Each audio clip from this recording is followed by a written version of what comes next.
portrait portrait di nataalu maggu dëkk bi ñi fekkee démb fekkee tey portrait bii Popenguine Info di leen gën a xamale ak royuwaay bii di Papa Ndiassé Ndiaye dëkk Popenguine. góor gi ñu ngi lay nuyu. maa ngi leen di fay bu wóor di ñaan yàlla ndax fi ngeen ma teg méngoog ni ngeen ma gisee loolu ngeen séntu ci man nag lay ñaan yàlla ngeen fekk ko ci man ndax yéen yaakaar naa ne doyloo ma moo tax ngeen ñëw ci man. Ndiassé est le fils de Mamadou Ndiaye Diakher et de Aram Thiombane, né le 16 mai 32. Sa jeunesse a été tumultueuse ndax lu tax ma wax loolu dama doon xale fii ci Popenguine mel ni xale yi Popenguine yëpp ñu dugal ma alxuraan sama kër nijaay Youssou Ndiaye dugal ma kër sëriñ bu fi nekkoon bu ñuy wax Gassama waaye nag ndekete yoo yàlla rek lu mu war a defar l'abbé yi créé benn école ma bokk ci ñañu jëkk a jël sama xel ubbiku ci njàng mi bi ñu jeexalee suñu cycle ñu ngi yem cours élémentaire deuxième année l'abbé yi fi nekkoon nag ku ci mel ni Père Courrier bari woon nañu nag waaye l'abbé yi ku ci mel ni Père Courrier moo gën a lëjal sama pap ne ko ku mel nii di kenn du ko bàyyi mu per da li ma jël yóbbu ma école Daniel Brottier Thiès ma def fa ñeenti at am sama certificat d'études man ak Étienne Sène ak Charles Sène bi ma dellu see Popenguine yàlla mi dara teewul Armand Ndiaye mi ñu tuddee école Armand bi xam ngeen sama mag la mu jël ma yóbbu ma Ndakaaru waxtaan ak Senghor bi waxtaanee ak moom ñu defal ma note ma dem cours Sainte Marie de Anne booba ñu ngi ko tuddee woon école de Père Maristes ma nekk fa pay gi wax dëgg cheroon lool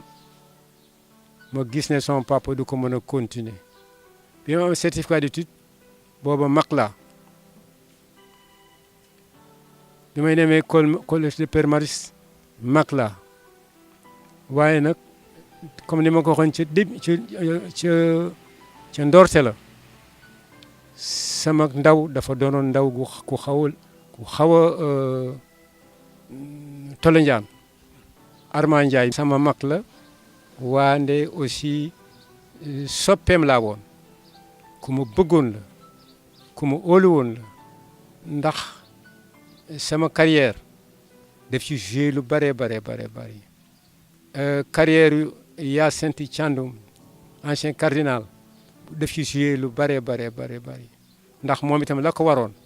di defar nit ñi di waxtaan ak nit ñi ñu baax ñi ku mu gis orienté la wax dëgg am na émission boo xam ne cardinal Hyacinthe Thiandoum def na ko ci moom ou dugal na ko ci benn émission buñ ko laaj na mu jaar ak Armand fi mu jaar ak Armand yëpp bon nag Armand soo ma ci laajee dinaa ko mën a wax Armand est né en 1900 à Gorée il fii mooy nekk premier chef de canton Mbayar Nialing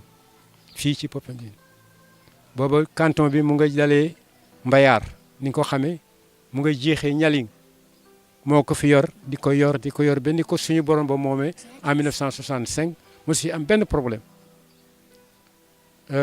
su ma leen nee Armand moo ma dugal gendarmerie muy lu wóor ci man ndax dama sangu ji géej ñëw ñun dañu ne nekkoon tandem mu ne ma ay Birama kaay ma ñëw mu ne ma tu n'es pas sérieux hein mu ne ko ah maa yow foofu mu ne ma wëy il paraît que sa affaire yi ñëw na te li ma jël de vitesse ne ma yow ku bëgg a xaalis nga xam naa ne tànn nga ba pare yow douane nga tànn effectivement douane laa tànnoon mu ne ma doo dem douane nag gendarmerie defal ma jeunesse su gendarmerie ma incorporé gendarmerie dama dem armée ba ma génnee ma dellu si Popenguine def concours police def concours gendarmerie def concours douane ni ko Arma nga waxee effectivement tànnoon naa ba pare douane laa tànnoon ndax moom ki yël mu ne ma yow ku bëgg xaalis nga soo demee tànn nga ba pare te booba samay 20 ans lu ci tegu bariwul ma dugg gendarmerie yàlla mi dara teewul wax dëgg yàgguma ci sous-ordre ndax avant bi ma laata am ñetti at nekk naa gradé ndax bi ñu duggee dama at mi woon pour dem tugal booba ñu ngi doon cadre outre-mer d'outre-mer lañ leen ñu tuddee woon booba ma at mi tasanteeg indépendance ñëw booba armée gendarmerie police douane structuré wuñ ko booba Valdiodio Ndiaye moo nekk ministre de l'intérieur luy militaire paramilitaire yëpp ñu jox ko mu dal di ne léegi nag compte goutte yi benn ñaar ñett li ñu soxla ci gradé dañ koy def loo xam ne day doon nombre dal di couper ñu war a dem tugal ñu créé waat beneen concours yàlla def ma admiwaat ma bokk ci les premiers gradés booba le directeur de la gendarmerie c'était un lieutenant en la personne de Ahmed Fall il est de Kolda je connais chez lui parce que j'ai servi à Kolda muy doon loo xam ne premier grade bi mooy maréchal des logis booba dara amagul ndax tubaab bi ñoo fi newoon yàlla suturaal ñun ñëpp ñu tànn man nag wax dëgg la réalité soo koy wax day mel ni da ngay jaay sa bopp wala da nga am fenn fu dëggal sa bopp ndax AF Togo suñu examen de sortie man maa nekk 6e je dis bien AF Togo et je précise ñoo les 10 premiers nag dañ leen di affecté fi ñu bëgg lañ leen di affecté booba ñu ngi affectation bi ñu nekk auxiliaire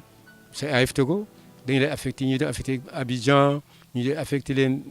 Guinée ñu affecté leen am na ñu daa affecté sax Éthiopie Somalie partout dañ ko daa affecté am na ñu daa affecté sax Madagascar wante comme man dama choisir état-major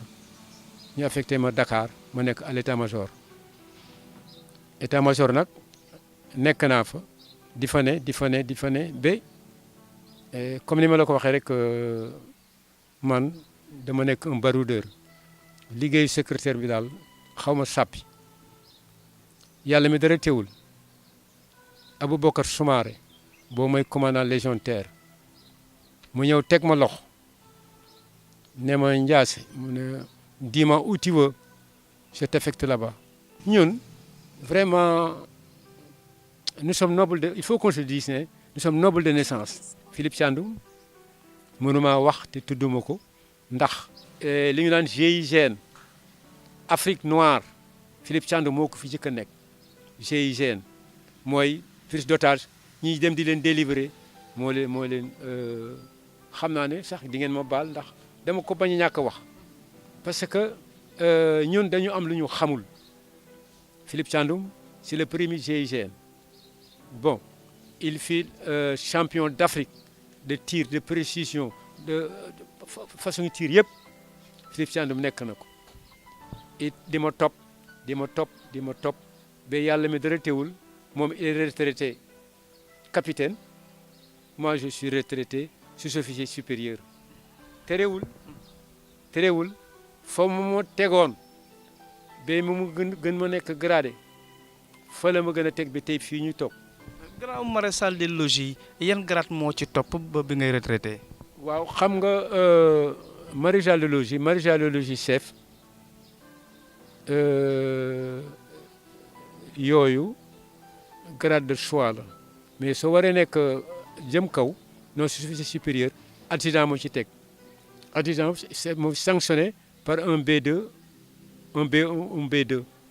pour nga nekk adjudant chef léegi ñun bi ñuy génn fekk na am na beneen grade xam nga le Sénégal ne n'imite pas la France il copie sur la France grade major bi ñuy war a jeexal boobu xew na bon donc ñu def sous-officier supérieur ak sous-officier subalterne MDL chef sergent chef ñooñu sont les gradés subalternes adjudant chef adjudant major c'est les sous-officiers supérieurs soo déggee ñu doo ko wax loolu la. yan ville nga servir fii ci Sénégal. bi ma nekkee auxiliaire de gendarmerie comme da nga laaj foog ma delluwaat ginnaaw Mbirkilaan laa jëkk a servir en tant que brigadier foofa suma deuxième admission xam nga dama la woon jëkkoon naa admis pour war a dem suma deuxième admission boobu maa nga Mbirkilaan et bi ma jógee Mbirkilaan ñëw def stage bi ma jógee Saint-Louis affecté nañu ma Linguère j'ai fait Darou Moussi bi ma nekkee Linguère dama ko def cumulativement ak Daara Jolof ndax le commande brigade dafa demoon màkk ma cumuler les 2 unités loolu def naa ko je t'ai dit Darou Moussi j'ai fait Koungheul j'ai fait Kidira j'ai fait Samine j'ai fait Kolda j'ai fait Thiès j'ai fait Dagana j'ai fait Podor donc mel na ni et booba li ko waraloon nag gradé yi ñoo bariwul mais nag quel gradé ndax mutation yi nga xam ne da ngay muté fu sori gradé yi nga xam ne ils ont la tête entre les 2 épaules yi nga xam ne suñu leen yóbboo lañ ca yaakaar dinañ ko def dañ ko ca na mu waree gradé yi moom nag foog ñu sonn soo gisee sama mutation nag fu ne yóbbu ma fa loolu moo ko def taxul foofu ñu yóbbu ma douane booba Collin gis na ne douane bi Senghor génnee loolu ñuy wax BOM bureau organisation et méthode dafa feeñal yu bari masala ni ma la ko mën a expliquer douane suñu dempee ci ñoom 100000 seen rendement nekk 300 francs ci ni ma la ko mën a expliquer kii di dem Collin di dem benn lii daal war nañu ko faj da di wax ak à l'époque directeur de la gendarmerie ne ko je voudrais des bons éléments pour ñu suqali ma sama corps bi ci ñoo ñu jël j'étais la 3e personne l'officier et le gradé supérieur en la personne de Feu Moussa Diop kooku c'est mon promotionnaire d'école et il était lieutenant à l'époque. Feu Amadou Sall il était adjudant à l'époque moi j'étais MDL ñu ñett ñi ak d'autres lu ñu war a mat une dizaine ñu affecté ñu ne pour redresser la douane. commune bi wax dëgg ma joué ci un rôle important su ma nee man ma application bi man maa tax day doon